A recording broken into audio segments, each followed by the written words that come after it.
Por favor, abra a sua Bíblia na carta de Paulo aos Gálatas, no capítulo 2. Eu quero ler do versículo 19 ao versículo 21. Paulo aos Gálatas, capítulo 2, de 19 a 21. Temos uma versão aqui no vídeo, eu vou ler junto com os irmãos vão acompanhar a minha leitura, e nós vamos usar esse texto como fundamento da nossa reflexão nesta manhã. Paulo escreveu assim aos Gálatas, a partir do versículo 19 do capítulo 2 da carta que tem este nome, Gálatas, né?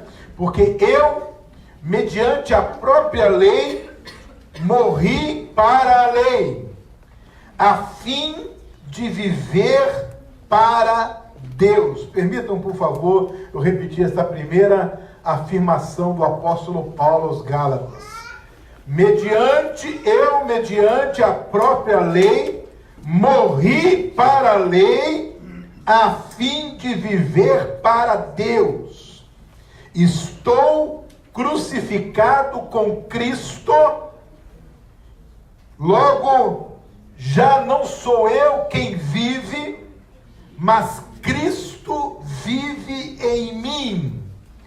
E esse viver que agora tenho na carne, vivo pela fé no Filho de Deus, que me amou e a si mesmo se entregou por mim. Não anulo a graça de Deus, pois se a justiça é mediante a lei, segue-se que Cristo morreu em vão. A frase que me choca nesta manhã, nesse texto, e que me traz essa responsabilidade de compartilhar a sua interpretação com a igreja, é esta primeira frase do versículo 21 de Gálatas, que estava aí na tela há um segundo atrás. Eu não anulo a graça de Deus. Meus irmãos, Paulo está dizendo, escrevendo isso aqui. O apóstolo Paulo, lembre-se dele, que no caminho para Damasco, teve aquela experiência impactante com Jesus Cristo, o qual o fez cair da sua cavalgadura, completamente sem visão, atônito. E ele pergunta: quem és tu, Senhor? Uma luz forte estava ali, que o cega, e o Senhor responde: eu sou Jesus, a quem você está perseguindo. E esse encontro do então Saulo, no caminho de Damasco, com Jesus, marca a sua conversão, a sua transformação, o seu chamado e a sua missão. Jesus o instrui, e ele tem uma experiência com Cristo, torna-se apóstolo aos gentios, ou seja, aos não-judeus, vaso de honra, missionário do Senhor, teólogo, professor, pastor de ovelhas. Ele diz, escrevendo aos Gálatas: eu não anulo a graça de Deus. Mas será possível alguém anular a graça de Deus? Domingo passado, eu tive a oportunidade de trazer uma reflexão sobre a parábola do joio e do trigo. Falando sobre aqueles que anulam a graça de Deus, nós estamos retomando a identidade do joio. O joio, semeado no meio do trigo, que cresce com o trigo, personifica os anuladores da graça de Deus. Ou seja, aqueles que com suas vidas conseguem cortar ou eliminar os efeitos da graça de Deus. Anular a graça. É nessa trilha que, nesta manhã, eu quero caminhar um pouquinho com vocês aqui. Quando é que eu anulo a graça? Alguém definiu graça como um favor que nós não merecemos. Graça é algo que tem a ver com Deus. Não tem a ver com o meu merecimento. Não tem a ver com algo que eu possa fazer. Graça é o amor de Deus infinito, profundo por nós. É um amor incondicional. É algo que move o coração dele na nossa direção por causa de quem ele é e não por causa de quem nós somos. Com a expectativa de sermos o que ele deseja que sejamos. Deus nos alcança por quem ele é, motivado por sua natureza e pelo seu caráter, com o alvo de fazer de nós o que ele quer que sejamos, imitadores dele. Porém é possível, e o apóstolo Paulo, com essa expressão, escrevendo aos Gálatas, nos dá todo o fundamento para a gente afirmar isso. Que alguém esteja no ambiente da fé, no ambiente da religião, no ambiente da cristandade, porém, na verdade, não é um exemplo da manifestação da graça, não é um testemunho da manifestação da graça, não é alguém que dá um depoimento vivo dos efeitos da graça, mas alguém que anula os efeitos da graça. E a minha pergunta e a sua pergunta precisa ser: será que eu estou tão equivocado? Será que eu estou tão enganado? Achando que eu estou a favor da graça, mas estou, na verdade, contra ela? Paulo estava com muita segurança na cidade de Corinto, no início da segunda metade do primeiro século da era cristã, e ele vislumbra uma região conhecida como Galácia, onde havia uns cristãos ali. Ele endereça, ele ganhou aquela comunidade para Cristo. Mas ele vai dizer nessa carta que em pouco tempo as pessoas daquela comunidade estavam dando sinais de arrefecimento e até de desistência da fé. E com essa conduta estavam como que abrindo mão dos efeitos da graça na vida deles. E Paulo escreve essa carta, que é belíssima, para ajudar aqueles crentes.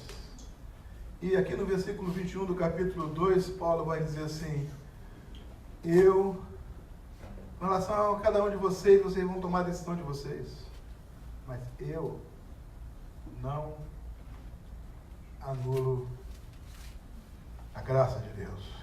Eu não. Então, quando é que uma pessoa pode anular a graça de Deus? Esse trecho do versículo 19 ao versículo 21 nos oferece a resposta. Primeiro, eu anulo a graça de Deus quando eu me apego à sedução da religião. Versículo 19, meus irmãos, de Gálatas capítulo 2, é como uma espada afiada. Paulo vai dizer: morri para a lei. Outrora apegado à lei, fariseu, legalista, matava por causa da lei, perseguia por causa da lei. Aquele que outrora matava, perseguia, agredia por causa da lei, está dizendo: eu morri para a lei. Eu me desapego de tudo que tem a ver com a velha aliança. Entendo o propósito da lei, louvo a Deus por causa dela em sua missão precípua, que é apontar para Cristo, mas eu me desapego da religião, eu morri para a lei com um propósito, aí está a expressão, a fim de viver para Deus. Paulo está dizendo aqui, querida igreja, acordemos aqui, eu não vou conseguir viver para Deus se eu não morrer primeiro para a lei. Eu não vou conseguir agradar a Deus se eu continuar apegado à religião e a todos os seus filhotes. Religiosidade mata, religião mata, e quem tem dúvida disso, leiam os jornais. As pessoas estão em guerra por causa de pano de fundo religioso. Estão matando, torturando, invadindo casas, decapitando, por causa de religiosidade.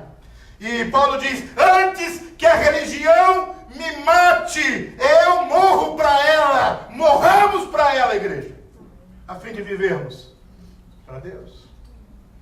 O que move você? Tradições religiosas? Costumes religiosos? Rituais religiosos? Padrões religiosos? Dogmas humanos? Paulo disse, morri para tudo isso. Quero viver para Deus. E ele vai falar nessa carta, meus irmãos, sobre liberdade, sobre um Deus que nos faz livres. Como João escreveu no capítulo 8 do Evangelho que leva o seu nome, quando se o Cristo nos libertar, verdadeiramente, de verdade, autenticamente eu serei livre. Porque Cristo me libertou. Eu anulo a graça de Deus quando me apego à religião. Segundo, eu também anulo a graça de Deus quando nego, quando impeço que Cristo viva através de mim. Sabe o que é isso? Paulo vai escrever na segunda parte desse versículo 19, estou crucificado com Cristo.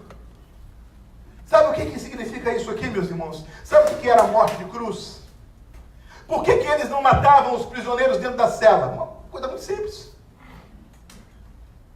Alguém vai lá e mata. Depois, joga no rio, enterra. Por que não mandavam apenas, como foi feito numa época da história, para os estádios, à guisa das feras, para que as feras trucidassem e depois, no final, não tinha IML para identificar cadáver? A morte de cruz representava uma exposição pública. Todo mundo ia saber. Todos iam ver. Ele foi crucificado. O apóstolo diz assim, todo mundo tem que ver e todos precisam saber que eu morri para a lei e que eu vivo para Deus. Todos precisam ver e todos precisam saber que eu escolhi Deus, que eu escolhi o Evangelho, que eu escolhi a palavra, que eu escolhi a igreja de Cristo. Eu não vou andar escondido, escamoteado.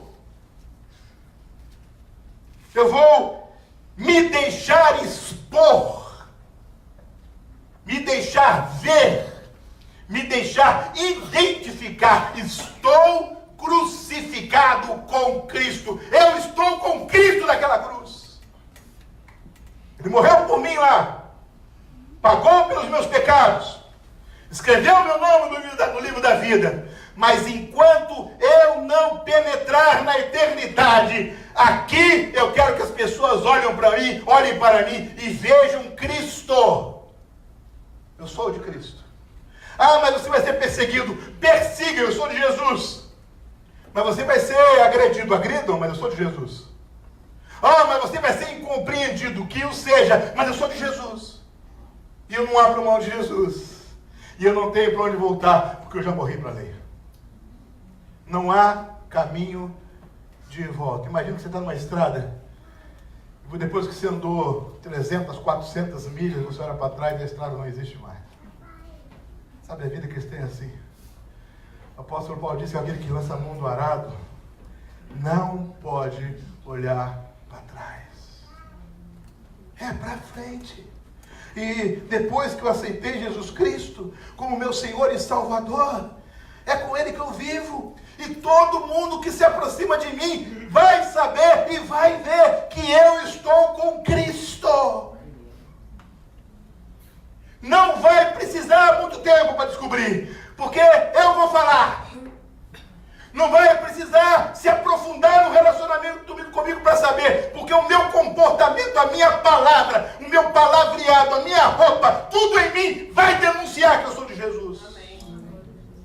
Meus irmãos, essa ideia de igreja debaixo do pano, por trás das cortinas, dessa igreja escondida, dessa igreja que precisa de uma escavação arqueológica para ser descoberta, essa ideia não está nas páginas do Novo Testamento. O apóstolo Paulo diz assim: do mesmo modo como todo mundo viu Cristo sendo crucificado, vai ver na minha atitude Cristo vivo, através de mim.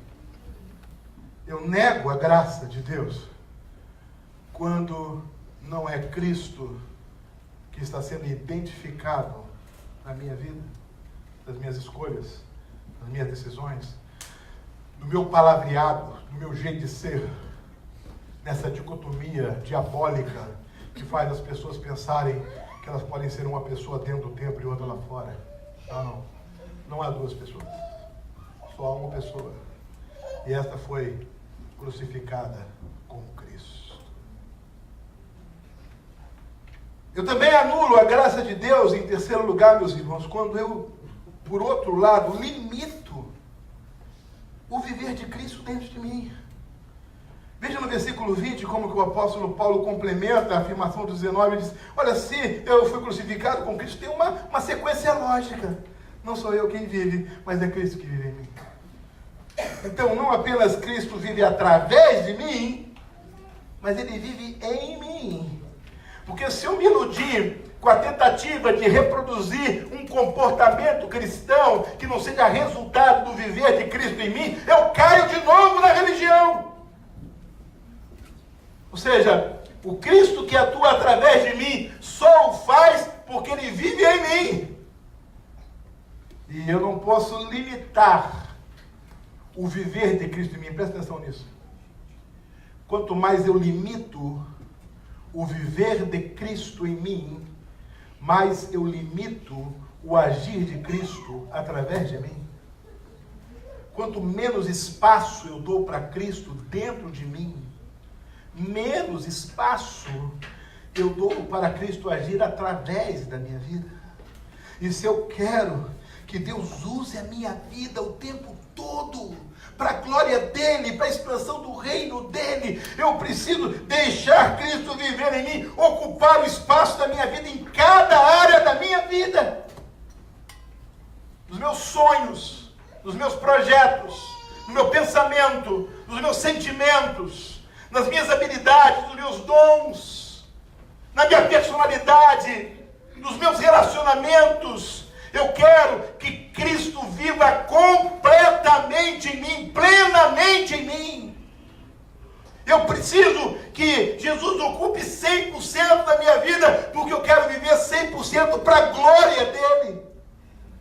Mas quando eu começo a gerenciar o viver de Cristo em mim, nessa área Ele manda, nesta outra área quem manda sou eu, nesta área Ele habita, nesta outra área Ele não habita, aqui Ele não entra, aqui Ele entra. Quando eu começo a gerenciar o viver de Cristo em mim, na verdade, o diabo está monitorando a minha ação na sociedade.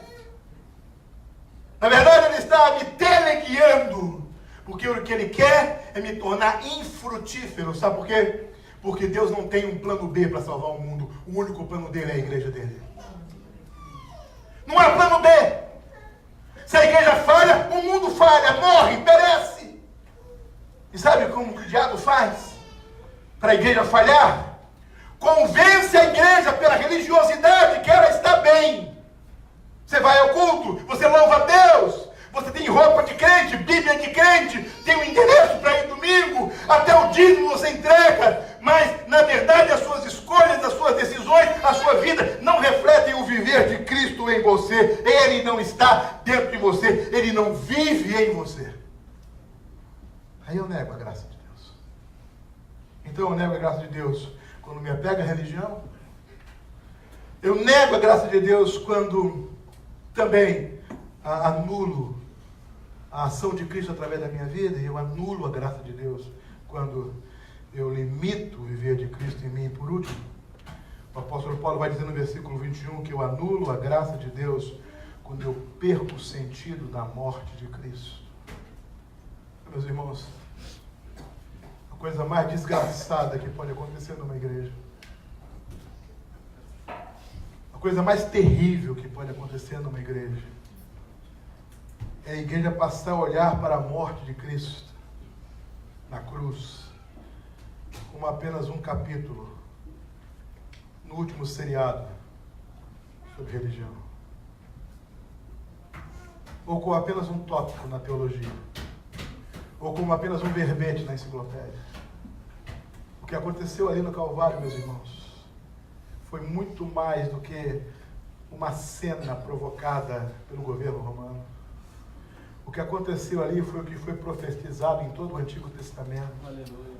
O que aconteceu ali foi a consecução do plano divino. O que aconteceu ali foi o que Paulo sumarizou em Romanos capítulo 5, versículo 8. Deus provando o amor dele para nós, por nós.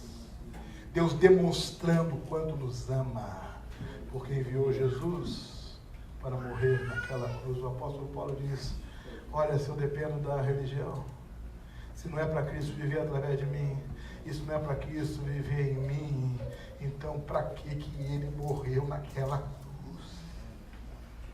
Para quê? Para que a coroa de espinhos? Para que aqueles cravos? Para que o sangue derramado? Se é para a lei continuar vigorando, se é para a religiosidade continuar mandando, se é para as minhas decisões, ações concretas, escolhas na vida não refletirem em Cristo, se é para Cristo não mandar em mim, não viver em mim, para que ele morreu? E se eu perco o sentido da morte de Cristo, querido, Jesus morreu naquela cruz para transformar a nossa vida, para nos dar a vida eterna. Ele morreu naquela cruz para escrever o meu nome e o seu nome no livro da vida. Isso significa eternidade com Deus. Isso significa salvação. Isso não é um doce no final do culto. Não é um donut no final do culto. Isso é salvação eterna. Ele morreu na cruz para nos salvar, igreja. Esta é a mensagem do Evangelho. Não foi para fazer você sorrir, não foi para fazer você feliz, não foi para te dar emprego, não foi para curar a enfermidade, não foi para nada. Tudo isso é adereço, tudo isso é periférico. Ele morreu na cruz para escrever o seu nome no livro da vida. Este é o puro Evangelho. Você pode ser curado, ganhar fortunas, realizar todos os seus sonhos, mas se o seu nome não estiver escrito no livro da vida, nada disso vai adiantar coisa alguma. Trabalhai não pela comida que perece, sabe? É o sentido da morte de Cristo. Meus irmãos, manter o coração no coração da igreja, a chama acesa do sentido da sua morte, foi tão sério, tão importante para o próprio Cristo, que ele instituiu o memorial da ceia. Sabe para quê? Ele falou assim: em memória de mim. Todas as vezes que comerdes do pão e tomardes do cálice, não é para anunciar que eu nasci, não. Não é para anunciar que eu preguei o sermão da montanha, não. Todas as vezes que comerdes do pão,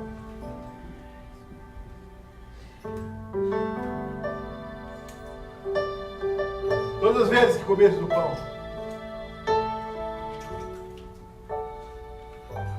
não é para anunciar que eu nasci, que eu cresci, que eu andava pelas ruas de Cafarnaum, que eu andei sobre o mar, que eu ressuscitei mortos, eu curei enfermos. Todas as vezes que começa esse pão, vocês vão anunciar que eu morri pelo mundo. Vocês vão anunciar que eu dei a minha vida para a salvação do mundo. Todas as vezes que vocês tomarem desse vinho,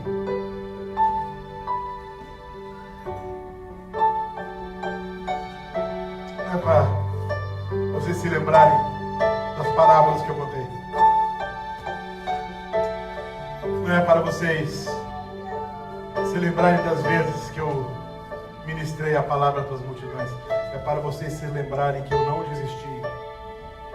Eu fui até o tetelestai. Eu fui até a consumação de todas as coisas. Eu morri por você na cruz. O apóstolo Paulo está falando sobre aqueles que anulam a graça de Deus. São aqueles que se apegam à religiosidade. São aqueles que negam Cristo com a sua conduta. São aqueles que limitam o reino de Cristo em suas vidas. E são aqueles que já perderam de vista o significado da morte de Cristo na cruz. Ele morreu por mim, ele morreu por você.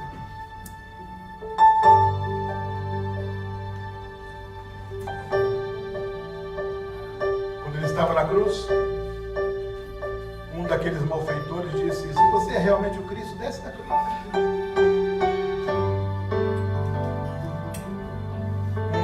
Um cineasta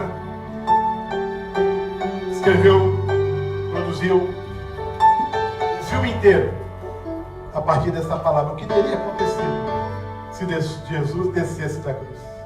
E ele, na ficção, imagina o que teria acontecido se Jesus falasse: ok, desce da cruz. Mas a Bíblia diz que Jesus não desceu da cruz. E por que ele não desceu da cruz? Ele pôde dizer para o outro malfeitor: hoje mesmo você vai estar comigo no paraíso. E porque ele não desceu da cruz, nós estamos aqui nesta manhã, igreja. E porque ele não desceu da cruz, há esperança no nosso coração. Porque ele não desceu da cruz, há esperança para a sua vida, para o seu casamento, para a sua família. Há esperança para a sua vida profissional, emocional, afetiva.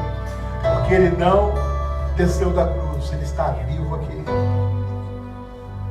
Mas eu e você não podemos anular a graça de Deus.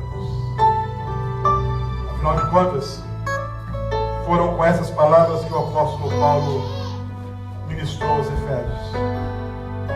Pela graça, sois salvos, por meio da fé. Isso não vem de vós, é dom de Deus. Não vem das obras, da religiosidade, para que ninguém se glorie. Se alguém nesta manhã que nunca na vida se sentiu confrontado com o significado da cruz, da morte de Jesus, e que com sinceridade no coração deseja se abrir para esse encontro verdadeiro, não místico, não falso, não ilusório, mas verdadeiro com Jesus Cristo. Se alguém aqui nesta manhã quer dizer: eu quero abrir o meu coração para Jesus, eu não quero que Ele passeie ao redor da minha vida, eu quero que Ele viva em mim, e eu quero que Ele viva em mim plenamente, completamente. É isso que eu quero. Eu não quero anular a graça de Deus, e eu não vou anular a graça de Deus. Eu queria que você baixasse a sua cabeça, fechasse os seus olhos. Sabe, sinceramente, agora não importa nada de tradição religiosa. Se você é membro de qualquer igreja, se você tem costumes, tradições na sua família. O que importa agora é se você já esteve cara a cara, frente a frente, com o significado da morte de Cristo. Ele morreu em seu lugar para te dar a vida eterna, para perdoar os seus pecados, para justificar você, declarar você justificado, para resgatar, pagar o preço com o sangue dele, para te salvar. Pastor, a mensagem da cruz entra no meu coração e eu quero que Cristo viva em mim completamente e para sempre. Se há alguém entre nós nesta manhã que com sinceridade no coração deseja abrir o coração para Jesus viver para sempre, completamente na sua vida, pastor, eu quero, levante sua mão e abate em seguida. Já simples, quero orar por você. Deus te abençoe, Deus te abençoe. Alguém mais? Pode levantar. Deus abençoe você também. Deus abençoe, Deus abençoe, Deus abençoe, Deus abençoe. Alguém mais? Deus abençoe, Deus abençoe. Alguém mais? Pastor, eu quero abrir o meu coração para Jesus. Eu quero pedir para Ele vir viver em mim para sempre, completamente. Alguém mais? Além de quem já levantou a mão. Se houver mais alguém, nós vamos orar por você nesta manhã. Eu preciso que você faça um gesto, levante sua mão e abaixe em seguida. Alguém mais? Pastor, me inclua nesta oração. Eu quero, Deus abençoe. Deus abençoe. Eu quero que Cristo viva em mim para sempre, completamente. Eu vou pedir às pessoas que levantaram as suas mãos para ficarem em pé nos seus lugares. Por gentileza, nós vamos orar por você. Sem exceção, todos que levantaram a mão podem ficar em pé. Isso, pode ficar em pé. Pode ficar em pé. Cada pessoa que levantou um braço com sinceridade no coração pode ficar em pé. Vou pedir o pastor Marcelo para estar aqui com o pastor Júnior, pastor Ricardo, os 3 pastores que estão aqui nesta manhã. E eu vou pedir você que está em pé, que você venha ficar com esses pastores aqui. Nós vamos orar ao Senhor. Pode deixar o seu lugar aqui, os pastores vão ajudar vocês. Pode vir aqui. Todos que estão em pé, venham aqui. Eu vou pedir à igreja só um minuto para ficar em pé.